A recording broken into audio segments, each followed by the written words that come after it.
ਥੋੜੀ ਲਾਲ ਤੋਂ ਬਾਅਦ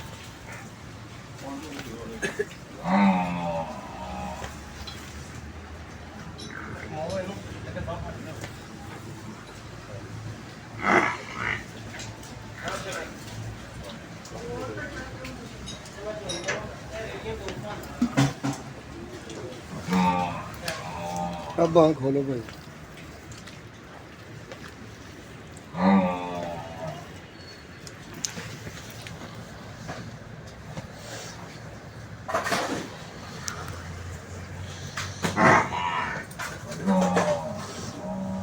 चेक करो भाई कलर